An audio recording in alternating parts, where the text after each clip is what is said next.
मेरे कज़न से उन्होंने पूछा कि वो लफंगा गिरफ्तार हुआ या नहीं। तो मतलब अंतिम सांस तक में भी वो सोच रहे थे कि बिल्कुल जिनके खिलाफ वो खड़े हुए हैं, जिन्होंने उनकी हत्या करवा दी, वो कम से कम सलाखों के पीछे हो। जी, इसके खिलाफ सुप्रीम कोर्ट जाया जाता है। सुप्रीम कोर्ट स्टे करता है Punjab and Haryana high court के सीबीआई के आदेश को। वेपन लाइसेंसी रिवॉल्वर था डेरा के प्रधान का। वॉकी टॉकी सेट मैसर्स डेरा सच्चा सौदा के नाम रजिस्टर्ड था। गुरमीत राम रहीम को बरी किया गया, बाकी सह आरोपियों की सजा को बरकरार रखा। और उनके जो वकील हैं राम रहीम के, उनका स्टेटमेंट मैं कल सुन रहा था। वो कह रहे थे कि हमारे पूजनीय राम रहीम को बरी कर दिया गया। पूजनीय शब्द का इस्तेमाल किया जा रहा है, पूजनीय। जब उन्हें गोली मारी गई और इलाज के दौरान अंतिम समय में वो क्या बोल रहे थे? आपसे बातचीत हुई थी उनकी? क्या वो लगातार राम रहीम का नाम ले रहे थे? शाम को 24 अक्टूबर की शाम वो घर पर आए। घर पर आने के बाद जो शूटर्स थे, वो जैसा कि बाद में पता चला पुलिस इंटेरोगेशन में कि वो लगातार उनका पीछा कर रहे थे, रेकी कर रहे थे। घर के बाहर उनको बुलाया गया आवाज़ दे करके। वो घर के बाहर जैसे ही निकले, उनके ऊपर फायर किया गया। फायर करने के बाद हम लोग उनको घायल अवस्था में सिविल हॉस्पिटल लेकर के पहुँचे। वहाँ से उनको रेफ़र कर दिया गया पीजीआई रोहतक के लिए। तो ये सारी चीज़ें एकदम आनन फानन में जब ये सब हुआ, तो क्योंकि 5 गोलियां लगी थी, वो दर्द में थे और डॉक्टर्स ने उनको कुछ ड्रिप्स लगाई, कुछ दवाइयां लगाई, खून लगाया गया और उसके बाद एम्बुलेंस में उनको रोहतक के लिए रवाना कर दिया गया। रोहतक में जाते ही उनको ऑपरेट किया गया। जब अगले दिन वो होश में आए, 25 अक्टूबर को उनका ऑपरेशन हुआ सुबह। 26 को वो होश में आते हैं, वेंटिलेटर से हटाए जाते हैं। 26 को ही मैंने आपको बताया कि पुलिस का सब इंस्पेक्टर पहली बार वहाँ जब पहुँचता है बयान लेने के लिए, उन्होंने हमारे सामने अपने बयानों में कहा कि गुरमीत राम रहीम जो है वो मेरे ऊपर हमला करवाने का षड्यंत्र करता है। और जो पहला मेरे कज़न से उन्होंने पूछा कि वो लफंगा गिरफ्तार हुआ या नहीं, जिन्होंने उन पर गोली चलाई थी। जी, ठीक है। राम रहीम, गोली चलाने वाला नहीं। राम रहीम की बात कर रहे थे जी। तो मतलब अंतिम सांस तक में भी वो सोच रहे थे कि बिल्कुल जिनके खिलाफ वो खड़े हुए हैं, जिन्होंने उनकी हत्या करवा दी, वो कम से कम सलाखों के पीछे हो। जी, लेकिन आज उसके बाद धीरे धीरे उनकी स्थिति जो है वो गंभीर होती चली गई। हमने उन्हें रोहतक पीजीआई से अपोलो दिल्ली शिफ्ट किया। वहाँ वो लगातार कोमा में रहे, बोलने की स्थिति में दोबारा फिर से नहीं आ पाए। तो इस सब के बाद चीज़ें ये जो है वो हमारे लिए बदल गई। कैसे फिर जो कानूनी लड़ाई शुरू होती है, उनके निधन के बाद हम लोगों ने पुलिस इन्वेस्टिगेशन पे सवाल उठाए। सीबीआई इन्वेस्टिगेशन के लिए हमने Punjab and Haryana high court का डोर नॉक किया। सीबीआई इन्वेस्टिगेशन के आदेश दिए गए। इसके खिलाफ सुप्रीम कोर्ट जाया जाता है। सुप्रीम कोर्ट स्टे करता है Punjab and Haryana high court के सीबीआई के आदेश को। स्टे के बाद वो लगभग 1 साल वहाँ याचिका सुनी जाती है। 1 साल बाद फिर से वही आदेश, जो हाई कोर्ट के आदेश थे सीबीआई इन्वेस्टिगेशंस के, उनको निरंतर दोबारा लागू किया जाता है और सीबीआई इन्वेस्टिगेशन 2004 में शुरू होता है। तो सीबीआई ने अपने जांच के दौरान उस सब इंस्पेक्टर का पॉलीग्राफ टेस्ट करवाया। उसमें बहुत सारे डिसेप्शंस पाए गए, जिसके खिलाफ हमने ये ब्लेम किया कि उन्होंने फादर का बयान जो है वो सही नहीं रिकॉर्ड किया। तो ये सारी चीज़ें थी। उसके अलावा जो शूटर्स पकड़े गए उनसे जो वेपन बरामद हुआ, उनसे जो वॉकी टॉकी सेट बरामद हुआ, वेपन लाइसेंसी रिवॉल्वर था डेरा के प्रधान का, वॉकी टॉकी सेट मैसर्स डेरा सच्चा सौदा के नाम रजिस्टर्ड था। तो ये सारी चीज़ें बिल्कुल पहले ही दिन से इशारा कर रही थी कि साजिश डेरा सच्चा सौदा के अंदर रची गई। और दूसरी बात ये कि जो शूटर्स जो गोली चलाने आए, उनके साथ हमारे फादर की कोई शत्रुता नहीं है, कोई एनिमिटी नहीं। और जिसको वो एक्सपोज कर रहे थे, जिसकी छवि डेंट हो रही थी, हमें ये था कि साजिश करता वही व्यक्ति है, गुरमीत राम रहीम, जिसके इशारे पर यह सब किया गया, लेकिन पुलिस उसको शील्ड कर रही है, इसलिए सीबीआई इन्वेस्टिगेशन करवाया जाए। हुआ भी, सीबीआई ने बिल्कुल एक बढ़िया इन्वेस्टिगेशन किया। बिल्कुल उस वक्त उन चीज़ों में एक लंबा समय लगा। एक बड़े साम्राज्य के एक ताकतवर व्यक्ति के खिलाफ जांच चल रही थी। सत्ता का चेहरा शुरू से लेकर आज तक ऐसा ही रहा। उस वक्त भी सत्ता में बैठे लोगों ने सीबीआई पर भी दबाव बनाए, लेकिन ये अच्छा रहा कि उस वक्त सीबीआई की जो टीम है, जो इसको इन्वेस्टिगेट कर रही थी इन मामलों को, उन्होंने बिल्कुल निडर तरीके से बेखौफ होकर के इस इन्वेस्टिगेशन को अंजाम तक पहुंचाया और गुरमीत राम रहीम को इस मामले का मुख्य सूत्रधार, मेन कॉन्स्पिरेटर के तौर पर उन्होंने उस चार्जशीट में उसको शामिल किया। और 2007 जुलाई 2007 में ये चार्जशीट जो है वो फाइल की जाती है, जिसमें सीबीआई इन्वेस्टिगेशन कर रही थी एक गुमनाम चिट्ठी के मामले में, एक हमारे फादर के कत्ल के मामले में, और एक तीसरा मामला जो कुरुक्षेत्र के रणजीत सिंह के कत्ल से जुड़ा हुआ था। रणजीत सिंह को डेरा से ही जुड़े हुए एक डेरा की कमेटी के एक मेंबर थे, जो डेरा में लंबे वक्त रहे, डेरा से जुड़े हुए थे, और उनका कत्ल भी 2002 में करवाया गया। उनके परिजनों ने ये आरोप लगाया कि रणजीत सिंह का कत्ल जो है डेरा मुखी के इशारे पर हुआ, क्योंकि रणजीत सिंह उस गुमनाम चिट्ठी के बहुत सारे भेद जानता था और डेरा को ये शक था कि रणजीत सिंह ने ही ये गुमनाम चिट्ठी जो है वो सर्कुलेट करवाई है। बार बार रणजीत सिंह को संदेशा भेजा गया कि डेरा में आकर के माफ़ी मांगो, लेकिन जब वो नहीं आया तो अल्टीमेटली उसका मर्डर करवा दिया जाता है। वो मामला भी रणजीत सिंह के परिजन, उनके father Punjab and Haryana high court गए। Punjab and Haryana high court ने हमारी पिटीशन को और रणजीत सिंह के फादर की पिटीशन को क्लब करके सुना। दोनों में ज्वाइंट ऑर्डर हुआ सीबीआई इन्वेस्टिगेशन का। अब रणजीत सिंह के मामले में भी गुरमीत राम रहीम को के खिलाफ जो है वो चार्जेस फ्रेम हुए, और बाकी जो उसके सह आरोपी थे उनके खिलाफ। तो तीनों मामले जो हैं इनमें 2007 में चार्जशीट फाइल हुई। लगातार इन तीनों मामलों में सीबीआई अदालत के अंदर ट्रायल चला, गवाहियां हुई, बड़े अच्छे सबूत थे, बड़ी अच्छी गवाहियां थी, और जिनके आधार पर पहली बार 2017 में बिल्कुल एक लंबा वक्त लगा इन्वेस्टिगेशन में, एक लंबा वक्त लगा ट्रायल में, क्योंकि जिस तरीके से हमने शुरू में बात की कि स्टेट मशीनरी का किस तरीके से बेजा इस्तेमाल किया जा रहा था, तो वो सारा सिस्टम इतने दबाव में था, और एक ताकतवर व्यक्ति जिसके पास धन बल, बाहुबल, किसी चीज़ की कमी नहीं, वो हमारे इस सिस्टम को गोल गोल घुमा रहा था अपने तरीके से, जिन वजहों से ये इन्वेस्टिगेशन में एक लंबा समय लगा, ट्रायल में लंबा समय लगा, और अल्टीमेटली 2017 में वो अपने एक अंजाम तक पहुंचा, जब पहली बार गुरमीत राम रहीम को बलात्कार का दोषी ठहराया गया गुमनाम पत्र के मामले में। उसके बाद 2019 में हमारे फादर के मामले में सीबीआई कोर्ट ने उसे उम्र कैद की सज़ा सुनाई। बाकी सह आरोपी जो तीनों, 2 शूटर और डेरा के प्रधान समेत 4 लोगों को।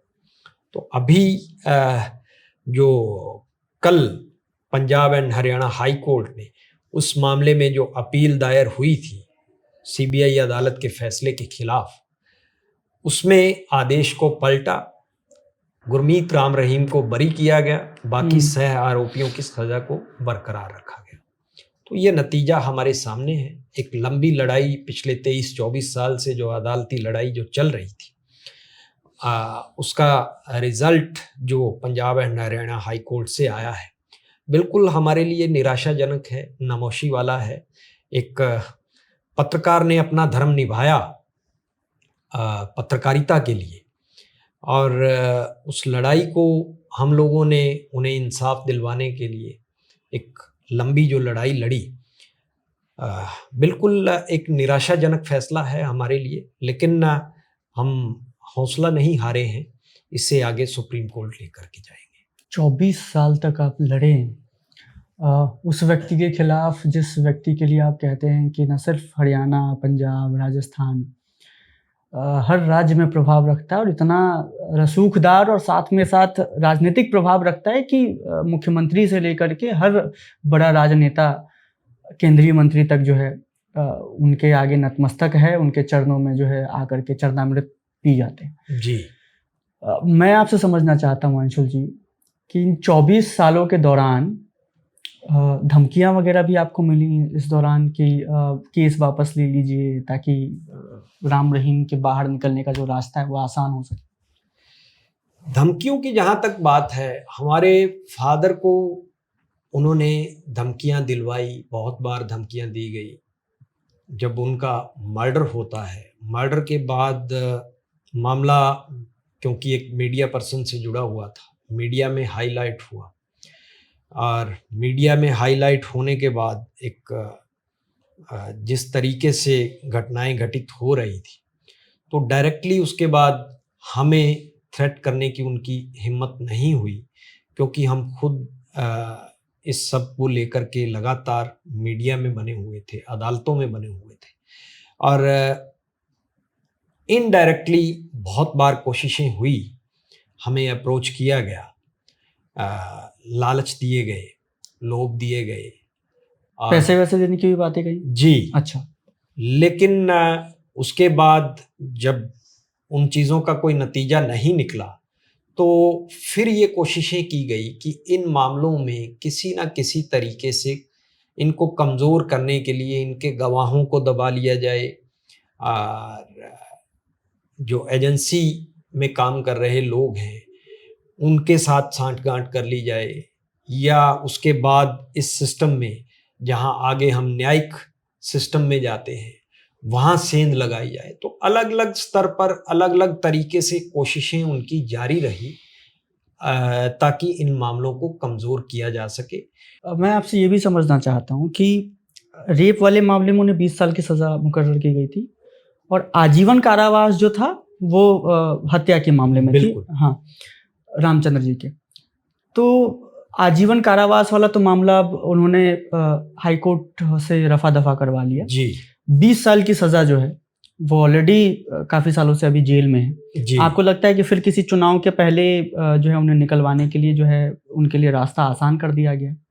क्योंकि चुनाव के पहले वो ऐसे भी पैरोल पर बाहर रहते हैं, लेकिन अब पूरी तरीके से वो बाहर आ जाए, जेल का उन्हें मुंह भी ना देखना पड़े, उसके लिए जो है रास्ता अब आसान कर दिया गया है, खुला रास्ता है। बिल्कुल, ये इस बात में कोई दो राय नहीं है कि 2017 में गुरमीत राम रहीम को सजा सुनाई गई, सलाखों के पीछे भेजा गया।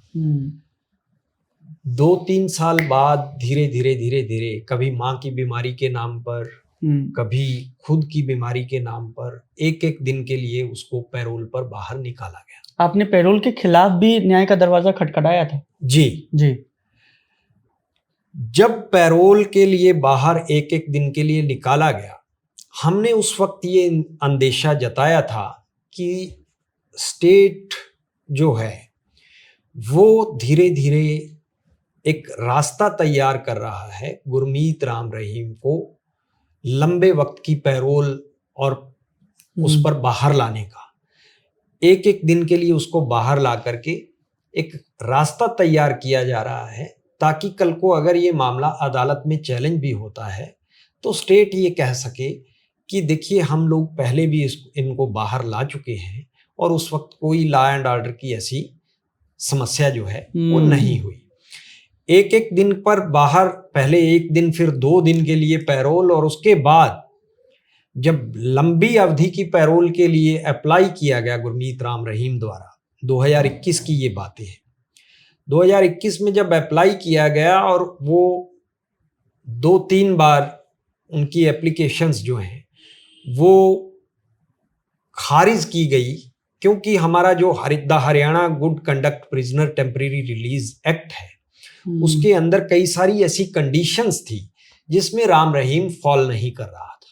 2022 में हरियाणा सरकार ने the Haryana good conduct prisoner temporary release act के अंदर एक अमेंडमेंट किया मार्च के अंदर, उसका नोटिफिकेशन जारी किया गया अप्रैल में, और मई 2022 में गुरमीत राम रहीम को पैरोल पहली बार देकर के बाहर निकाल दिया गया। मतलब उस व्यक्ति को बाहर निकालने के लिए संशोधन कानून में किया जा रहा है। जी, हमने उस वक्त भी ये कहा कमाल था की बात, हाँ। कि एक व्यक्ति को बेनिफिट देने के लिए हरियाणा सरकार ने इस कानून में संशोधन किया है, क्योंकि 2021 में लगातार उसके कई एप्लीकेशंस जो हैं वो खारिज हो चुके थे, क्योंकि वो उसमें उस कानून के तहत वो उसमें फॉल नहीं कर रहा था। ये कौन सा साल की बात है? 2022 में। 22 की, ठीक।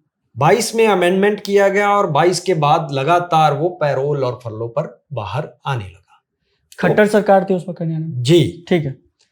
और जहाँ तक पैरोल और फर्लो की बात है तो बिल्कुल हम लोगों ने उस वक्त भी बार बार इस चीज़ को लेकर के सवाल उठाए कि कैसे एक खतरनाक अपराधी जो 2 रेप की सज़ा, 2 मर्डर की सज़ा उस वक्त काट रहा था, 4 मामलों में संलिप्त व्यक्ति जो है, जो हार्डकोर क्रिमिनल भी है, जो रिपीटेड ऑफेंडर भी है, और एज पर लॉ वो किसी भी तरीके से पैरोल का हकदार नहीं है कानून के तहत, लेकिन फिर भी उसको पैरोल और फर्लो दिया जा रहा था।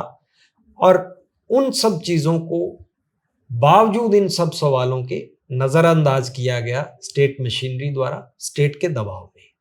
और कहीं ना कहीं लगातार ये चीज़ें हम बोल भी रहे थे, लेकिन बात यह है कि अब जिसके हाथ में कलम है, जिसने ये सब करना है, जब वो ये सब धार करके बैठा है, तो मुझे लगता है कि इन सब बातों का कोई ज़्यादा मतलब रह नहीं जाता, हमारे बोलने का कोई ज़्यादा मतलब रह नहीं जाता। और हमें ये लगता था कि शायद इस मामले में हमारी न्यायपालिका को संज्ञान लेना चाहिए, लेकिन कभी ऐसा हुआ नहीं। ठीक है। आपके हौसले के आगे अंशुल जी मैं बहुत ही छोटा महसूस कर रहा हूँ।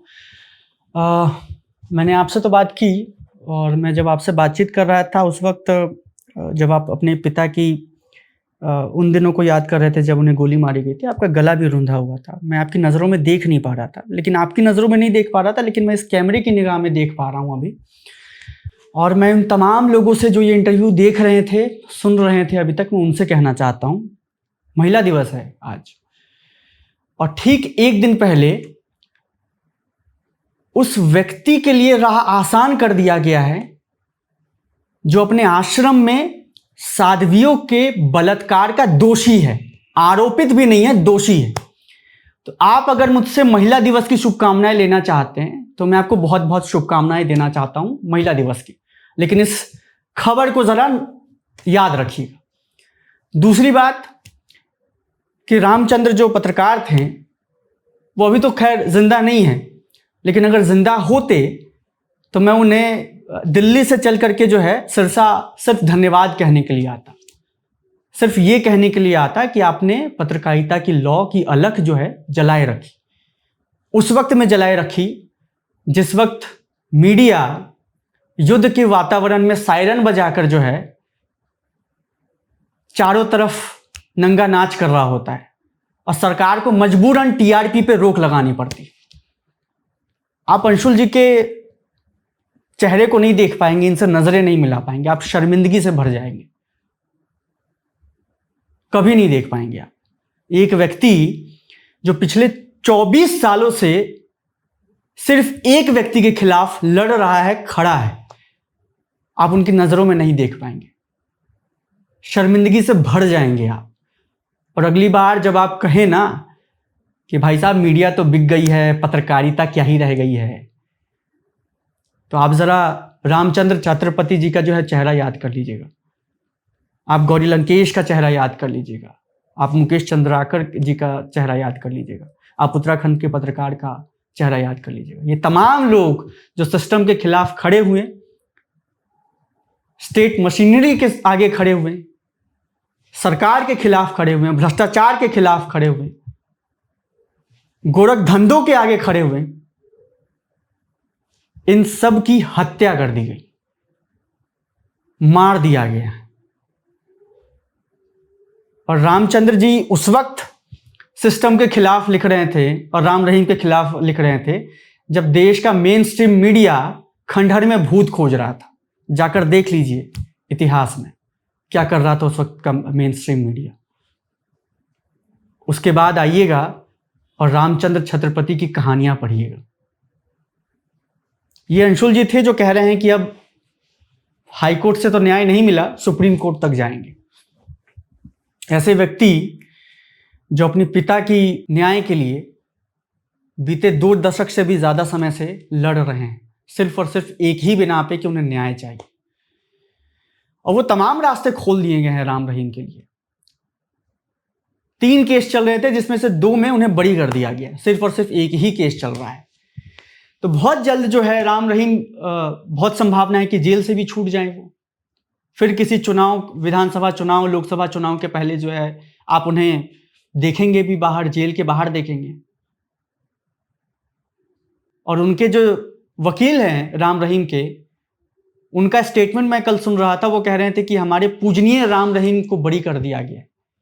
पूजनीय शब्द का इस्तेमाल किया जा रहा है, पूजनीय, जो अपने आश्रम में साध्वियों के बलात्कार का दोषी है। पूजिए आप बाबा को, राम रहीम को। एक तरफ आप तमाम जो ऐसे आसाराम से लेकर के राम रहीम तक को जो है पैरोल दे देकर के बाहर निकाल रहे हैं, दूसरी तरफ जो सिस्टम के खिलाफ खड़ा हो रहा है, सोनम वांगचुक आज जेल में बंद है। उमर खालिद की कोई सुनवाई नहीं है, आप देख रहे हैं वो मामला चल रहा है। ऐसे तमाम मामले हैं जो पॉलिटिकल प्रिजनर है। क्या कहेंगे आप उनका? तो ये तमाम चीजें हैं। दोपहर तक बिक गया बाजार का हर झूठ, और शाम तक जो है रामचंद्र अपने सच को लेकर बैठे रहे। और वो बैठे रहने का नतीजा आपने देख लिया कि उन्हें गोलियों से मार दिया गया। और उसके 24 साल बाद तक उनका परिवार जो है न्याय की मांग कर रहा है। 24 साल कितने वक्त होते हैं? 24 साल जानते हैं आप? कितने दिन होते हैं उसमें, कितने महीने होते हैं?